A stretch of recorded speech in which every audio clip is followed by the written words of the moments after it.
Hey guys, this is your esteemed educator Abhishek Mishra. Continuity का first part हम लोगों ने देख लिया था। आज हम लोग कॉन्टिन्यूटी का सेकंड पार्ट देखने जा रहे हैं। इस पार्ट में मैंने बहुत सारे क्वेश्चंस ले रखे हैं जिसके थ्रू आपको कॉन्सेप्ट सिखाऊंगा, और साथ ही साथ मैं जो पहले पार्ट में थ्योरी कवर करी थी उस पर बेस्ड कुछ क्वेश्चन ट्राई करूँगा। ओके, तो आइए देखते हैं कॉन्टिन्यूटी इन एन इंटरवल क्या है। कॉन्टिन्यूटी इन एन इंटरवल का मतलब है अगर हमारा कोई फंक्शन कॉन्टिन्यूअस है, जैसा कि आपने पहले लेक्चर में भी देखा था, तो LHL, RHL और फंक्शन की वैल्यू उस क्रिटिकल पॉइंट पर जिस पर हमें चेक करना है, जिसके राइट हैंड और लेफ्ट हैंड हम चेक कर रहे थे, उस क्रिटिकल पॉइंट पर फंक्शन की वैल्यू तीनों सेम आनी चाहिए और फाइनाइट आनी चाहिए। ये हमारा कॉन्टिन्यूअस का प्रोसेस था किसी पर्टिकुलर पॉइंट पर। लेकिन अगर हम लोग कॉन्टिन्यू किसी इंटरवल में डिफाइन करें तो इंटरवल में चेक करने का तरीका ये होता है, अगर हमारा फंक्शन कोई ओपन इंटरवल में कॉन्टिन्यूअस है तो उस ओपन इंटरवल, जैसे ए और बी यहाँ पर मैंने ले रखा है, ओपन इंटरवल ए और बी ओपन इंटरवल है, तो ओपन इंटरवल ए और बी में फंक्शन कॉन्टिन्यूअस केवल और केवल तभी होगा जब ए और बी के बीच में लाई करने वाले हर एक पॉइंट पर फंक्शन हमारा कॉन्टिन्यूअस हो। यहां पर अब हम क्लोज इंटरवल की बात करते हैं। A function fx is said to be continuous in a closed interval if हमारा फर्स्ट पॉइंट है fx is continuous in the open interval। हमारा फंक्शन fx ओपन इंटरवल में कॉन्टिन्यूअस होना चाहिए, यानी कि a और b के बीच के हर एक पॉइंट पर फंक्शन कॉन्टिन्यूअस हो। दूसरा पॉइंट है function is right continuous at a। अगर हमारा कोई पॉइंट a है, a के राइट हैंड साइड में जितने भी पॉइंट आ रहे हैं उन पर फंक्शन कॉन्टिन्यूअस होना चाहिए, यानी राइट हैंड लिमिट बराबर होनी चाहिए f एट a पर, और ये फाइनाइट वैल्यू होनी चाहिए।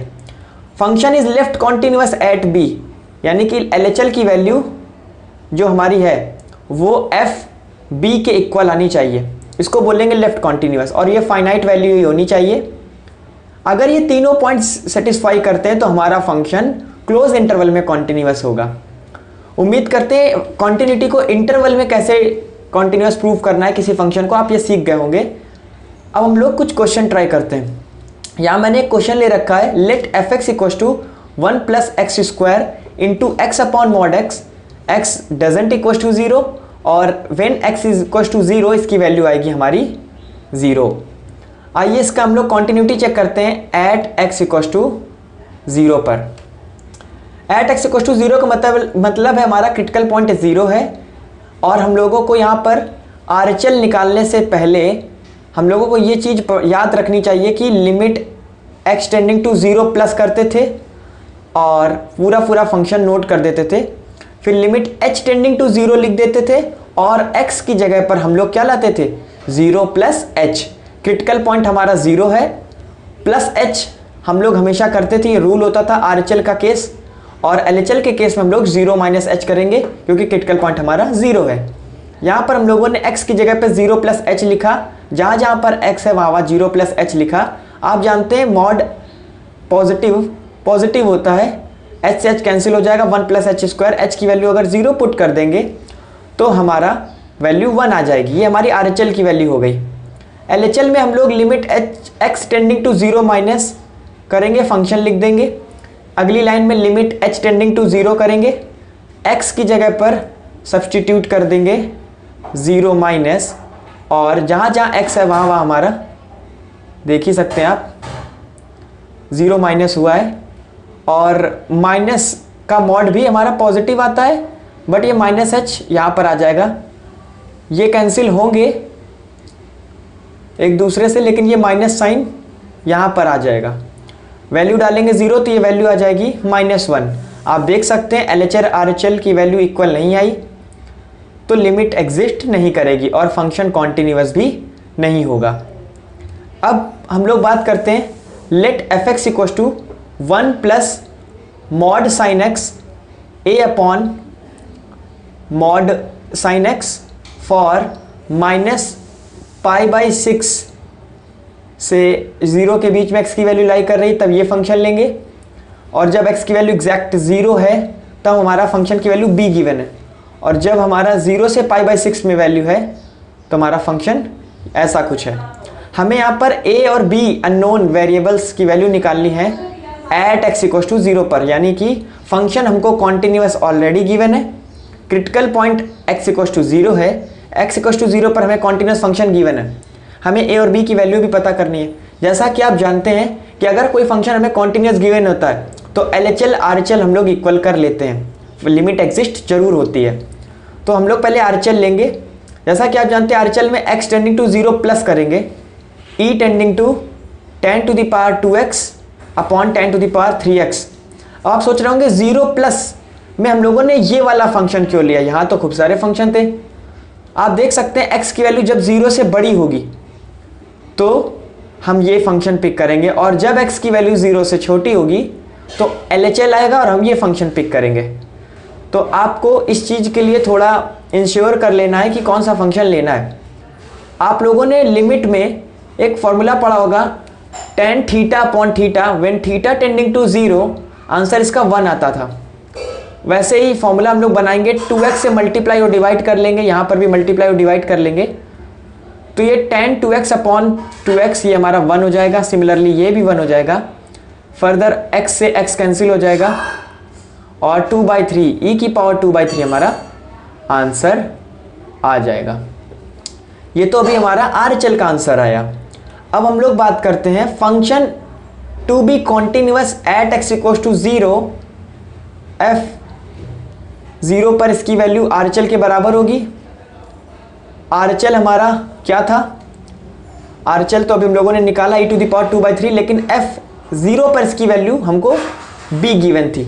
व्हेन x टेंडिंग टू 0 होगा हमारी इसकी वैल्यू, x टेंडिंग टू क्या, x इक्वल टू 0 पर इसकी वैल्यू b है, तो हम लोगों ने इसको f एट 0 की वैल्यू b के इक्वल करके b की वैल्यू निकाल ली e की पावर 2/3। आइए हम लोग कुछ और इसका क्वेश्चन देखते हैं। LHL की बात कर लेते हैं।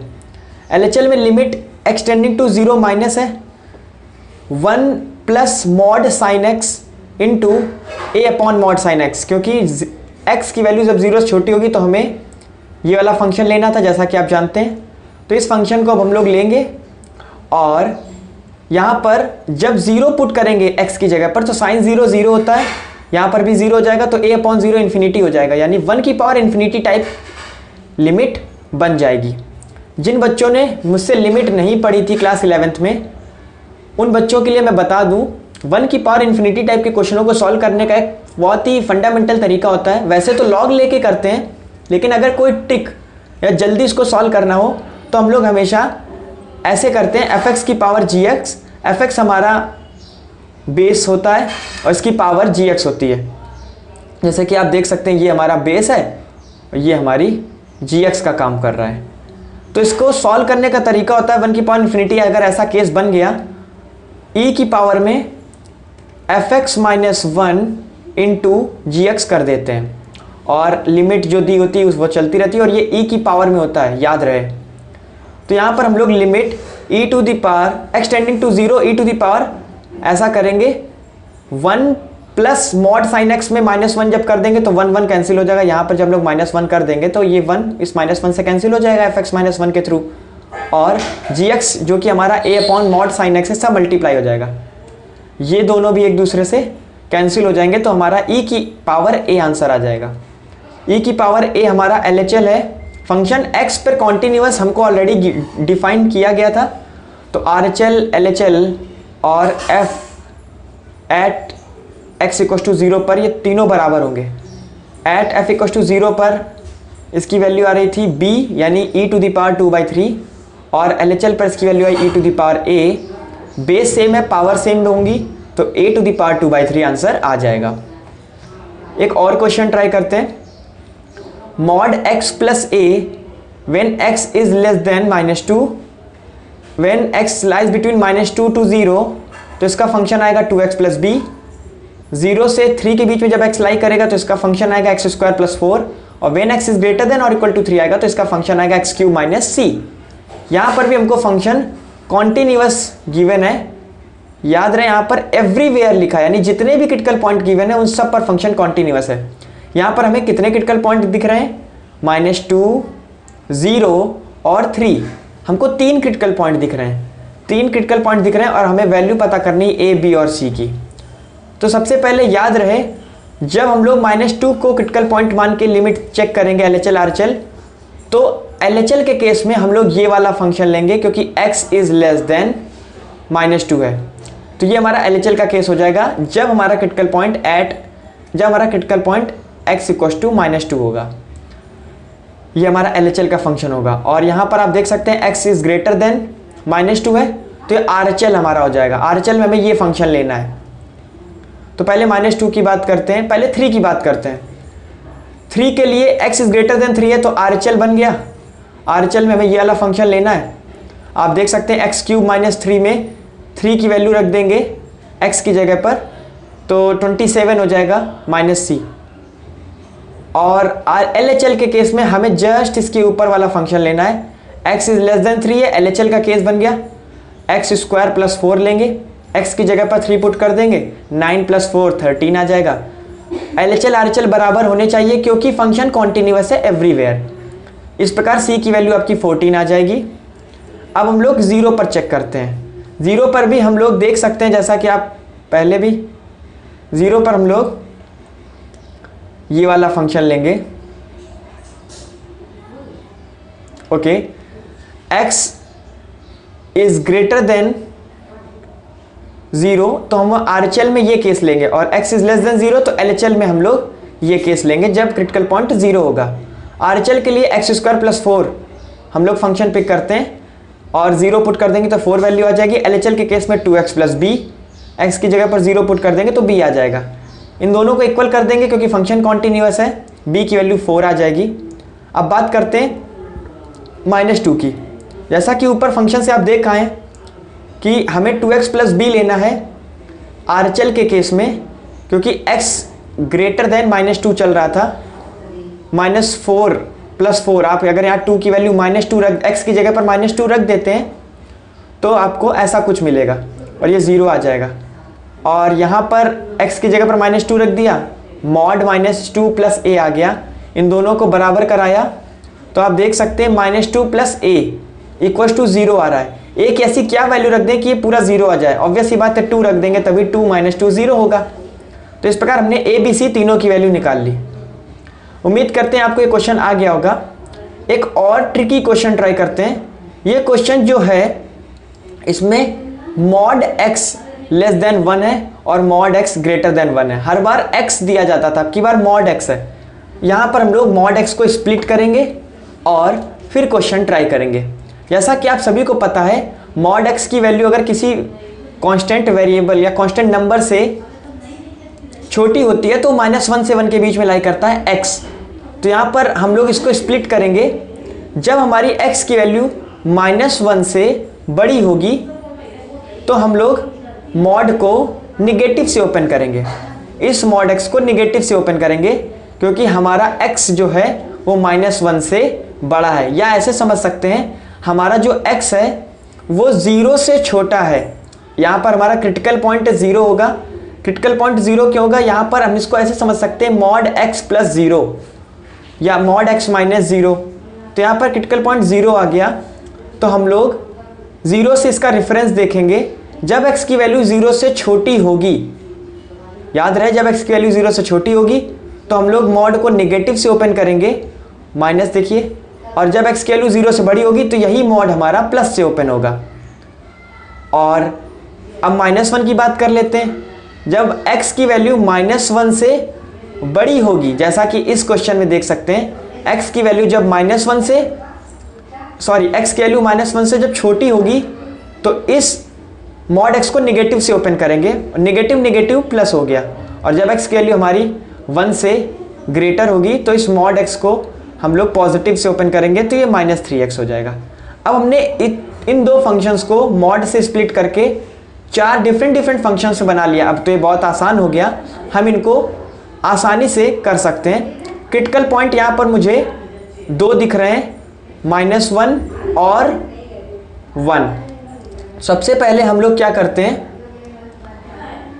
-1 पर चेक करते हैं। आप जानते हैं फंक्शन कॉन्टिन्यूअस है एवरीवेयर, तो LHL यानी -1 प्लस ये हमारा RHL हो गया, और -1 माइनस ये हमारा LHL हो गया। RHL LHL की वैल्यू सेम आएगी, इनको सेम करके देख लेते हैं। जब x की वैल्यू -1 प्लस है यानी x की वैल्यू 1 से बड़ी है तो हम लोग ये वाला फंक्शन लेंगे RHL के केस में, और LHL के केस में ये फंक्शन लेंगे। देखिए हम लोगों ने यहाँ फंक्शन ले रखा है।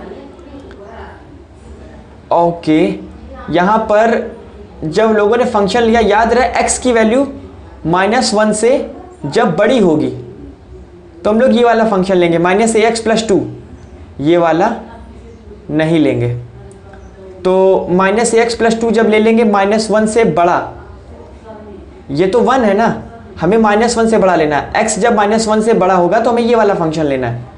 तो आ जाएगा -ax+2x और लिमिट bx+3x। -1x की जगह पर पुट कर देंगे तो हमें a और b में कुछ ऐसी इक्वेशन मिल जाएगी। और अब हम लोग 1 पर चेक करते हैं। x is greater than 1 RHL के लिए ये फंक्शन लेंगे, x is less then 1 LHL के लिए ये वाला फंक्शन लेंगे। तो जब क्रिटिकल पॉइंट 1 होगा तो हम लोगों ने इनके फंक्शन की वैल्यू ली, x की जगह पर 1 पुट करा तो ये इक्वेशन मिल गई a और b में। इन दोनों इक्वेशंस को जब हम लोग सॉल्व करेंगे तो हमको मिलेगा a की वैल्यू -3, b की वैल्यू 2। उम्मीद करते हैं ये क्वेश्चन भी आपको आ गया होगा। इसमें हम लोगों ने स्प्लिट करके फंक्शन को सीखा था। अब एक नया क्वेश्चन ट्राई करते हैं। यहाँ पर आप लोगों ने अगर फंक्शन चैप्टर पढ़ रखा है तो इसको आसानी से कर सकेंगे, अगर नहीं पढ़ रखा है तो भी मैं इसको करने का तरीका बताने जा रहा हूँ। ये जो कर्ल ब्रैकेट्स में मैंने x को लिखा हुआ है, ये कोई साधारण ब्रैकेट नहीं है, ये रिप्रेजेंट कर रहा है फ्रैक्शनल पार्ट ऑफ फंक्शन को। फ्रैक्शनल पार्ट फंक्शन क्या होते हैं, जैसे कि आपने पढ़ रखा होगा 1.2 एक नंबर है 1.2, इसको मैं फ्रैक्शनल पार्ट में लिखने की कोशिश करूं, फ्रैक्शनल पार्ट में लिखने की कोशिश करूं 1.2 का फ्रैक्शनल पार्ट, तो कर्ल ब्रैकेट्स में अगर 1.2 को लिखते हैं, 1 हमारा इंटीजर पार्ट होता है और 0.2 हमारा फ्रैक्शनल पार्ट होता है। तो इससे आपको पता चल गया 1.2 को हम लोग ऐसे भी लिख सकते हैं 1 + 0.2। 1 हमारा इंटीजर है, 0.2 हमारा फ्रैक्शनल पार्ट है। इसको हम लोग ऐसे समझ सकते हैं 1.2 को हम लोग ग्रेटेस्ट इंटीजर और फ्रैक्शनल पार्ट ऑफ x से समझ सकते हैं। जैसे कि अगर हमारा 1.2 कोई वैल्यू है, इस 1.2 का ग्रेटेस्ट इंटीजर क्या होता है 1 और फ्रैक्शनल पार्ट क्या है 0.2। 1 और 0.2 को ऐड कर देंगे तो हमको 1.2 मिल जाएगा। आप इसको ऐसे भी समझ सकते हैं 1.2 को हम लोग greatest integer of 1.2 plus fractional part of 1.2 से पढ़ सकते हैं। ग्रेटेस्ट इंटीजर ऑफ 1.2 1 होगा और फ्रैक्शनल पार्ट ऑफ 1.2 0.2 होगा। इस प्रकार 1 ग्रेटेस्ट इंटीजर 1.2 से मिल गया और 1.2 का फ्रैक्शनल पार्ट से हमको 0.2 मिल गया। इन दोनों को ऐड कर लेंगे 1.2 मिल गया। एक सिंपल सी जानकारी आपको कलेक्ट करनी है, फ्रैक्शनल पार्ट ऑफ 1 + h, हमारा आंसर आता है h। जैसे कि 1 + 0.2 का फ्रैक्शनल पार्ट 0.2 था, वैसे 1 + h का फ्रैक्शनल पार्ट h होगा और 1 - h का फ्रैक्शनल पार्ट 1 - h होगा। इन दो इंफॉर्मेशन से आप क्वेश्चन को सॉल्व कर सकते हैं। x ग्रेटर देन 1 गिवन है, ये हमारा RHL का फंक्शन हो गया। RHL के लिए हम लोग x की जगह पर 1 + h लिख देंगे, यहाँ पर भी x की जगह पर 1 + h लिख देंगे h टेंडिंग टू 0 के लिए। इस नीचे वाले x की जगह पर भी 1 + h लिख देंगे। अभी मैंने आपको बताया फ्रैक्शनल पार्ट ऑफ 1 + h हमारा h होता है, तो 1 + h का हमने h लिख दिया, जहाँ जहाँ पर 1 + h था उसकी जगह केवल h लिख दिया। अब हम लोग ln 1 + h का एक्सपेंशन कर देंगे। इस लिमिट को सॉल्व करने के लिए फॉर्मूला याद नहीं है तो मैंने नीचे लिखा हुआ है, ln 1 + x का एक्सपेंशन होता है x - x² / 2 + x³ / 3 - x⁴ / 4 and so on. यहाँ पर x की जगह पर h है, फॉर्मूला वैसे ही चलेगा, x से x कैंसिल हो जाएगा, ये माइनस इस वाले माइनस को प्लस कर देगा, h² फिर से कॉमन लेके हम लोग नीचे से x² को कैंसिल कर देंगे। आंसर हमारा 1/2 आ जाएगा RHL के केस में। अब हम लोग LHL की बात कर लेते हैं। When x is less then 1 हमें ये फंक्शन पिक करना है। यहाँ पर भी limit x tending to 1 minus करेंगे फंक्शन, और h टेंडिंग टू 0 पर जहाँ जहाँ पर x है वहाँ पर हम लोग 1 माइनस h रख देंगे। क्रिटिकल पॉइंट माइनस h रखने को मैंने पहले भी बोला था LHL के केस में। अब हम लोगों को ये भी पता है 1 माइनस h का फ्रैक्शनल पार्ट 1 माइनस h ही होता है, तो यहाँ पर 1 माइनस h लिख दिया, 1 माइनस h का फ्रैक्शनल पार्ट 1 माइनस h लिख दिया। माइनस साइन लगा था, ब्रैकेट ओपन होगा, 1 पॉजिटिव है तो ये निगेटिव हो जाएगा, और ये माइनस है तो इसको प्लस कर देगा। ये चीज़ आपको याद रखनी है, नहीं तो गलत हो जाती है लोगों से। ये 1 कैंसिल हो जाएगा, यहाँ पर भी ये 1 इस 1 से कैंसिल हो जाएगा।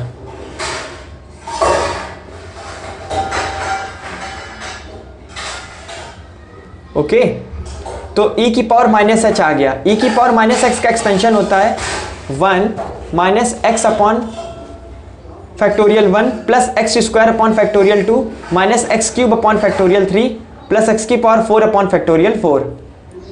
Limit x tending to 0, h tending to 0 पर हम लोगों को यही फॉर्मूला अप्लाई करना है, e की पावर माइनस h का, x की जगह पर बस h आ गया है, और जब अप्लाई करेंगे तो ये 1 हमारा इस 1 से कैंसिल हो जाएगा, और h इस h से कैंसिल हो जाएगा। h स्क्वायर कॉमन ले लेंगे तो 1/2 हमारा आंसर आ जाएगा।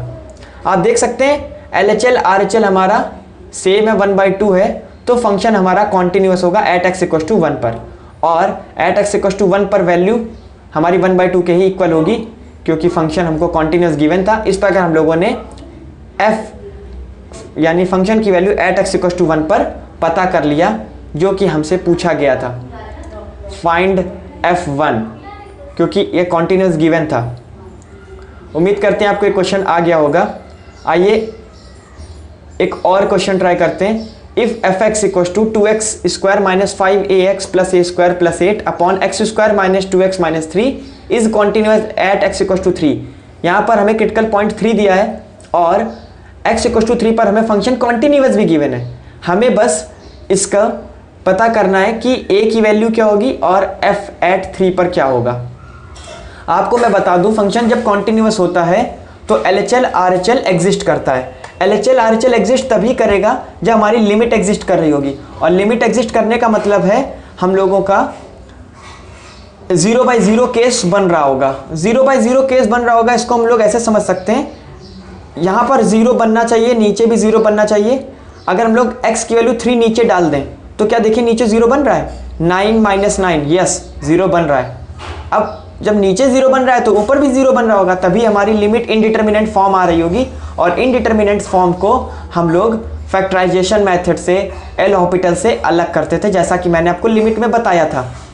तो इस कॉन्सेप्ट को हम लोग याद रखते हुए कि लिमिट एग्जिस्ट कर रही होगी, और लिमिट जब एग्जिस्ट कर रही होगी तो 0/0 फॉर्म भी बन रहा होगा, तो न्यूमरेटर और डिनोमिनेटर भी हमारे 0 आ रहे होंगे। डिनोमिनेटर को मैंने चेक कर लिया, बट न्यूमरेटर भी 0 आना चाहिए, तभी 0/0 फॉर्म बनेगी। इस बात को याद में रखते हुए हम लोग x की जगह पर 0 डाल देंगे, जिससे ये पूरा फंक्शन की वैल्यू 0 आ जाए, और a की वैल्यू जो अननोन है वो हमें पता चल जाए। x की जगह पर 3 डाला तो हम लोगों को ऐसा कुछ मिला, और a की वैल्यू आई 13,2, यानी 2 वैल्यूज़ आई, 13 भी आ सकती है और 2 भी आ सकती है। पहले हम लोग a की वैल्यू 2 कंसिडर करेंगे, और इस ओरिजिनल फंक्शन में a की वैल्यू 2 पुट कर देंगे। तो देखिए a की वैल्यू जब मैंने 2 पुट करी तो फंक्शन हमारा आ गया 2x square minus 10x plus 4 plus 8 upon x square minus 2x minus 3। ये फंक्शन हमारा ऊपर क्वाड्रेटिक है, नीचे भी क्वाड्रेटिक है। हम लोग इसको फैक्टराइजेशन करके भी सॉल्व कर सकते हैं, लिमिट को 0/0 फॉर्म बन रही है, लेकिन हम लोग यहाँ पर एल हॉस्पिटल लगाएंगे। ISC बोर्ड वाले बच्चे एल हॉस्पिटल को आसानी से लगा सकते हैं, उनके बोर्ड में है, बट जो बच्चे CBSE और UP बोर्ड के या डिफरेंट बोर्ड से बिलोंग करते हैं उनके लिए एल हॉस्पिटल कोर्स में नहीं है, तो फैक्टराइजेशन का इस्तेमाल कर सकते हैं, उनसे भी आंसर आ जाएगा। मैंने यहाँ पे एल हॉस्पिटल का यूज़ किया हुआ है। एल हॉस्पिटल मेथड होता क्या है, न्यूमरेटर और डिनोमिनेटर में x टेंडिंग टू 3 रखने पर आप जानते हैं 0 आ रहा है, तो इस 0/0 फॉर्म को रिड्यूस करने के लिए यानी हटाने के लिए हम लोग न्यूमरेटर और डिनोमिनेटर का डिफरेंशिएशन करेंगे, और ये डिफरेंशिएशन तब तक करते रहेंगे जब तक 0/0 फॉर्म रिमूव ना हो जाए। हम लोगों ने इसका डिफरेंशिएशन किया 2x स्क्वायर का तो 4x आ गया, और माइनस 10x का डिफरेंशिएशन माइनस 10 आ गया, और x स्क्वायर का 2x आ गया, माइनस 2x का माइनस 2 आ गया। उम्मीद करते हैं कि आपको डिफरेंशिएशन आता होगा, और अगर नहीं आता है तो आप बेसिक मैथमेटिक्स का मेरा एक लेक्चर पड़ा होगा, उसको आप देख सकते हैं। 1/2 जब आप x की वैल्यू 3 डालेंगे तो ये आ जाएगा। इससे पता चल गया कि फंक्शन f3 की वैल्यू भी हमारी 1/2 आ रही होगी, क्योंकि फंक्शन कॉन्टिन्यूअस गिवन था। LHL RHL की वैल्यू जब 1/2 है तो हमारी फंक्शन की वैल्यू 3 पर भी 1/2 होगी, ये मैं कहना चाहता हूँ। अब हम अगर a की वैल्यू 13 को रख देते हैं ओरिजिनल फंक्शन में, तो 2x square minus 65x plus 177 आएगा, और इसको भी एल हॉस्पिटल से जब सॉल्व करेंगे तो 4x माइनस 65 हो जाएगा। x की वैल्यू 3 पुट कर देंगे तो माइनस 53/4 आएगा। LHL RHL एग्जिस्ट कर रहा है, फंक्शन कॉन्टिन्यूअस गिवन है। इस प्रकार हमारा f at x equal to 3 पर भी माइनस 53/4 ही आएगा। इफ fx is continuous for every x belongs to real number satisfying x square plus x bracket 1 minus fx plus 2fx minus 6 है इक्वल टू 0। हमें यहां पर लिमिट पता करनी है, लिमिट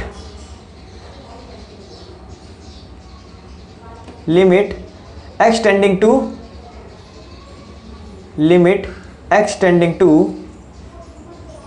2 की वैल्यू पता करनी है फंक्शन पे। फंक्शन की वैल्यू 2 पर क्या होगी ये हमें पता करना है। ये मैंने मिस कर दिया है लिखना।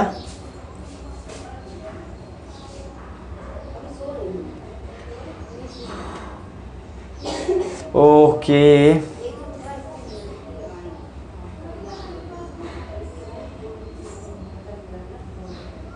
तो हमें लिमिट एक्सटेंडिंग टू 2 पर fx की वैल्यू पता करनी है। इस फंक्शन में fx की वैल्यू हमें नहीं पता है, तो सबसे पहले हम लोग fx की वैल्यू पता करेंगे। fx की वैल्यू पता करने के लिए हम लोग यहाँ पर x का मल्टीप्लाई कर देंगे।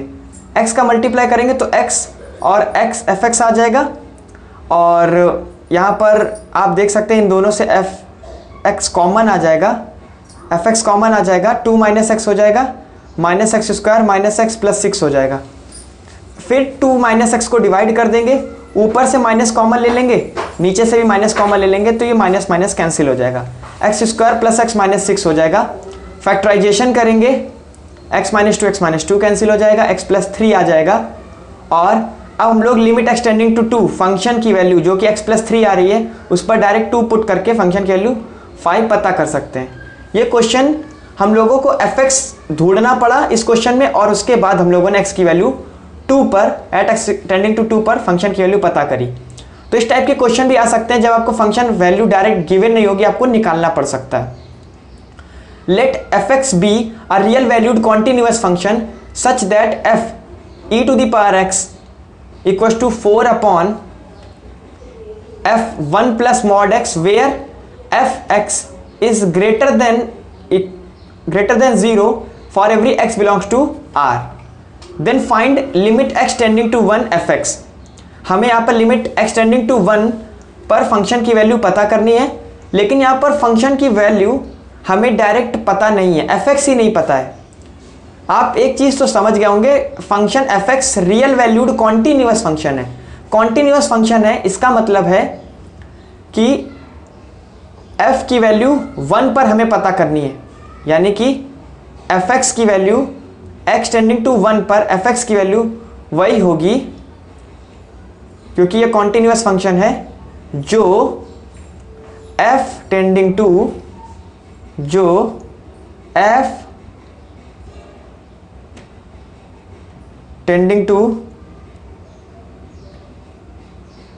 1 पर होगी, यानी f1 पर जो इसकी वैल्यू होगी, f1 पर जो इसकी वैल्यू होगी f1 पर वही हमारी लिमिट एक्सटेंडिंग टू 1 fx पर वैल्यू होगी, क्योंकि LHL RHL एग्जिस्ट करेगा और लिमिट एक्सटेंडिंग टू 1 है, यानी क्रिटिकल पॉइंट 1 है, तो f एट 1 भी LHL RHL के इक्वल होगा।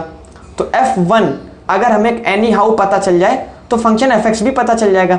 अब f1 पता करना है, यहाँ पर हमें f e की पावर x दिया है, इसको 1 करने के लिए हम लोग अगर x की वैल्यू 0 डाल दें, तो आप देखिए x की वैल्यू 0 डाल देंगे, e टू दी पावर 0 1 होता है, यहाँ पर भी मॉड x की जगह 0 डाल देंगे x की जगह पर, तो f1 आ जाएगा।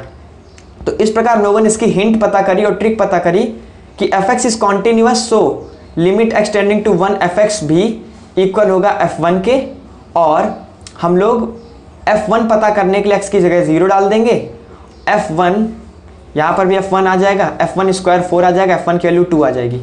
इस प्रकार हमारा लिमिट एक्सटेंडिंग टू 1 fx की वैल्यू सीधे सीधे 2 आ गई। एक और क्वेश्चन ट्राई करते हैं। fx is continuous function and f ln3 equals to 4, then find limit x tending to 0 f 3 to the power x minus 1 upon sine x। इस क्वेश्चन में आप देखिए, मैंने आपको बताया था कि इसमें हमको ये वैल्यू गिवन है f ln3 की वैल्यू 4, बट हमें इसकी वैल्यू पता करनी है। क्रिटिकल पॉइंट एक्सटेंडिंग टू 0 है। आपको याद होगा क्रिटिकल पॉइंट जब x एक्सटेंडिंग टू 0 होता था तो ये फॉर्मूला होता था a to the power x minus 1 upon x equal to ln a। ये लिमिट में फॉर्मूला होता था, स्टैंडर्ड फॉर्मूला।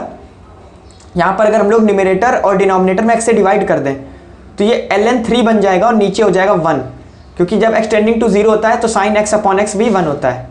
तो f ln3 हो जाएगा इंटू 1। f ln3 की वैल्यू ऑलरेडी 4 गिवन है तो 4 इंटू 1 4 आ जाएगा। इस प्रकार हम लोगों ने इसको भी सॉल्व कर लिया। उम्मीद करते हैं ये भी आपको क्वेश्चन समझ में आ गया होगा। Find points of discontinuity of fx where fx equals to greater integer x square in belongs to -1 to 2, यानी x जो है हमारा बिलोंग कर रहा है -1 से 2। याद होगा removable type, non removable type discontinuity में हम लोगों ने ग्रेटर इंटीजर फंक्शन का ग्राफ देखा हुआ था। वहां पर मैंने बताया था ग्रेटेस्ट इंटीजर फंक्शन अपनी इंटीजर वैल्यूज पर डिसकंटिन्यूअस होता है और ये डिसकंटिन्यूटी नॉन रिमूवेबल टाइप होती है। इस डिसकंटिन्यूटी को आप ऐसे समझ सकते हैं कि -1 से लेकर 2 के बीच में जो x की वैल्यूज हैं, जिन जिन x की वैल्यूज पे greater integer of x square integer value देगा वहां पर हमारा फंक्शन डिसकंटिन्यूअस होगा। अब हम लोग ये देख सकते हैं x square has integer values at -1। x की जगह पर अगर हम लोग -1 रखते हैं, -1 का स्क्वायर हमारा 1 हो जाएगा। 1 का ग्रेटर इंटीजर भी 1 होता है। 0 का स्क्वायर करेंगे 0 आ जाएगा।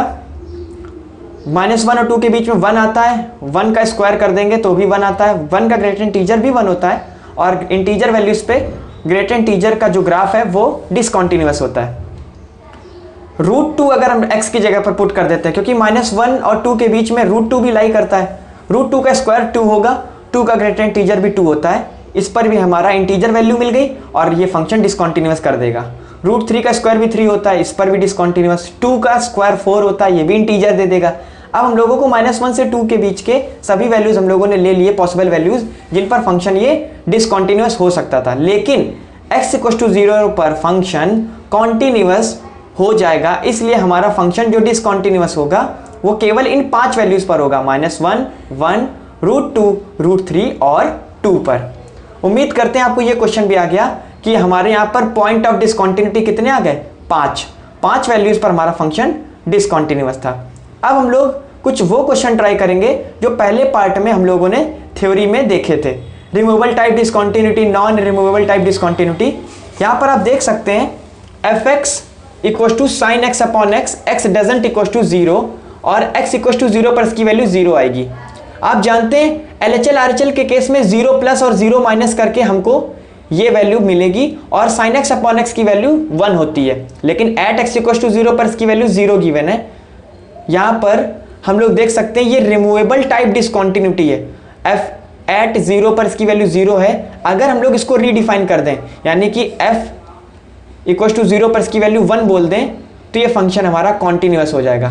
तो आपको रिमूवेबल टाइप डिसकंटिन्यूटी दिख गई, क्योंकि यहाँ पर फंक्शन डिफाइन तो है, एग्जिस्ट कर रहा है, LHL RHL भी इक्वल है, लेकिन फंक्शन की वैल्यू एट दैट पॉइंट पर, जो क्रिटिकल पॉइंट है उस पर LHL RHL के इक्वल नहीं है, तो रिमूवेबल टाइप डिसकंटिन्यूटी है। x square minus 4 upon x minus 2, इस पर हम लोग x स्क्वायर माइनस 4 को स्प्लिट कर लेंगे, x स्क्वायर x का होल स्क्वायर माइनस 2 का whole square, a square minus b square, तो इसका x प्लस 2 x माइनस 2 एक ब्रैकेट में आ जाएगा, x माइनस 2 से x माइनस 2 कैंसिल हो जाएगा। ऊपर आ गया x प्लस 2, हम लोग x की वैल्यू लगभग अगर 2 प्लस 2 माइनस करके डालेंगे तो इसकी वैल्यू 4 आ जाएगी। लेकिन आप देख सकते हैं x की वैल्यू 2 पर 4 नहीं है, क्योंकि x जब 2 के इक्वल नहीं होगा तो इसकी वैल्यू 4 नहीं होगी, क्योंकि at x does not equal to 2 पर ये फंक्शन का ग्राफ है, x प्लस 2 वाली लाइन x+2 की मैंने एक ग्राफ से लाइन बनाई हुई है, x+2 की लाइन, और जब x की वैल्यू 2 नहीं है तब ये ग्राफ मैंने बनाया हुआ है, और जब x की वैल्यू 2 है तो इसका वैल्यू 3 गिवन है, तो मैंने इसके 3 के सामने एक डॉट बनाया हुआ है। ये डॉट x=2 पर इसकी 3 वैल्यू को दिखा रहा है, और x+2 ये जो स्ट्रेट लाइन है ये बता रही है कि when x doesn't equal to 2 होगा तो ये यहाँ पे वैकेंसी क्रिएट हो जाएगी। ओके, ये आइसोलेटेड पॉइंट डिसकंटिन्यूटी की तरीके आपको लग रहा होगा।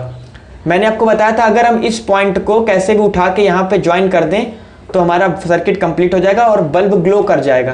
तो ये एग्जिस्ट तो करता है फंक्शन x+2, और f(2) की वैल्यू 3 भी गिवन है, लेकिन अगर हम लोग इसको रीडिफाइन कर दें और f2 की वैल्यू 4 बोल दें तो ये फंक्शन कॉन्टिन्यूअस हो जाएगा। इसको देखते हैं, यहाँ पर x-1 कैंसिल हो जाएगा, 9 - x² आ जाएगा। x की वैल्यू अगर हम लोग 1 पुट कर देंगे LHL RHL के केस में तो हमको 8 मिलेगा, जबकि at x=1 पर तो 7 आ रही है। तो LHL RHL की वैल्यू हमारी 8 है, जबकि at x=1 पर फंक्शन की वैल्यू 7 है। तो ये भी फंक्शन हमारा डिसकंटिन्यूअस हुआ, लेकिन रिमूवेबल टाइप डिसकंटिन्यूटी हुई। अगर हम लोग x की वैल्यू 1 पर इसको 8 डिफाइन कर दें, रीडिफाइन कर दें, तो ये फंक्शन कॉन्टिन्यूअस हो जाएगा। इसको ग्राफ से समझते हैं। 9 - x² ओपनिंग डाउनवर्ड पैराबोला होगा, और इसके रूट्स x एक्सिस पे -3 और 3 पे कट करेंगे, और इसकी वैल्यू 9 y एक्सिस पे देगा।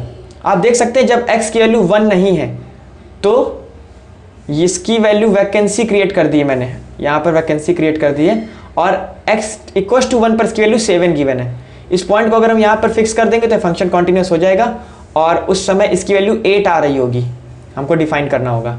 उम्मीद करते हैं आपको ये चीज़ भी समझ में आ रही होगी।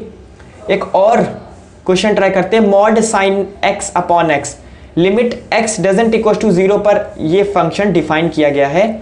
ओके, जब हम लोग LHL RHL का केस लेते हैं तो आपको पता होगा हम लोग 0+h रखते हैं RHL के केस में। 0+h जब रखेंगे आप जानते हैं मॉड साइन h हमारा साइन h हुई होगा, और नीचे भी आ जाएगा 0+h, यानी कि h साइन h/h हमारा 1 हो जाएगा। लेकिन जब 0 - h रखेंगे तो mod 0 - h mod sine 0 - h हमारा होगा मॉड साइन h, बट यहाँ 0 - h नीचे वाला -h हो जाएगा। इस प्रकार ये -1 वैल्यू दे देगा।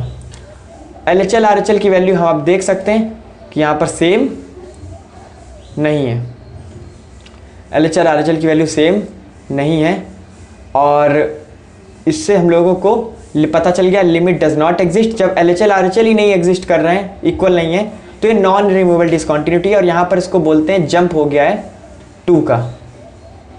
यहाँ पर हमारा जंप हो गया 2 का, और x tan इनवर्स 1/x जब x टेंडिंग टू 0 होगा डज नॉट इक्वल टू 0 होगा।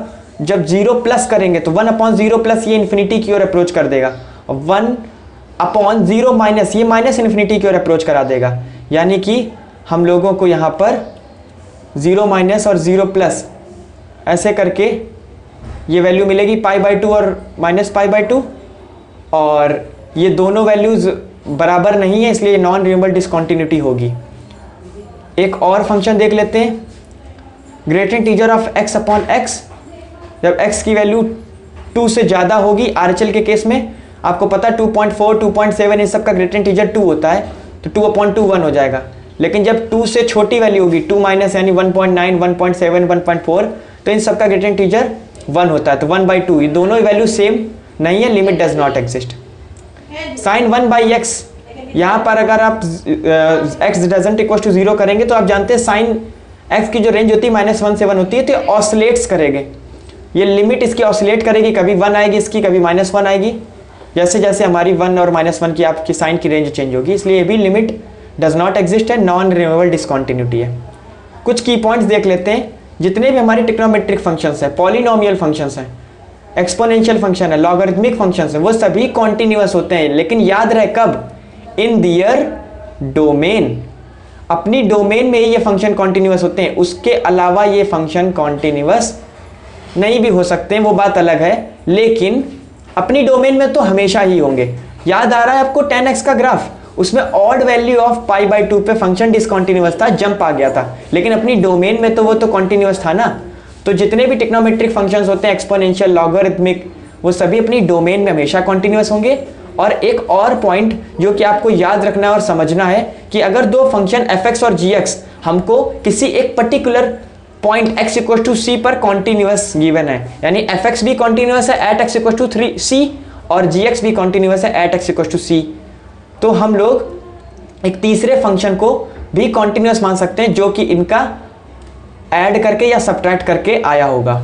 f(x) प्लस माइनस g(x) वो भी हमारा कॉन्टिन्यूअस होगा, और इनका जो प्रोडक्ट है वो भी कॉन्टिन्यूअस होगा, इनका जो डिवीजन है वो भी कॉन्टिन्यूअस होगा। लेकिन याद रहे g at c is not zero, यानी डिनोमिनेटर हमारा जीरो नहीं होना चाहिए।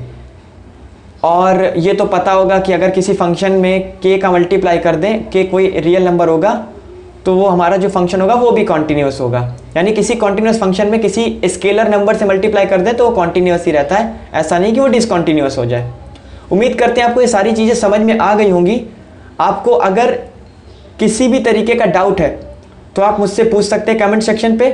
इस वीडियो को अगर आपको अपने फ्रेंड्स को शेयर करना है तो ज़्यादा से ज़्यादा आप शेयर भी कर सकते हैं, और मैं इसका PDF अपलोड कर दूंगा अपने डिस्क्रिप्शन में, और क्वेश्चंस भी बहुत सारे दे दूंगा। Thank you.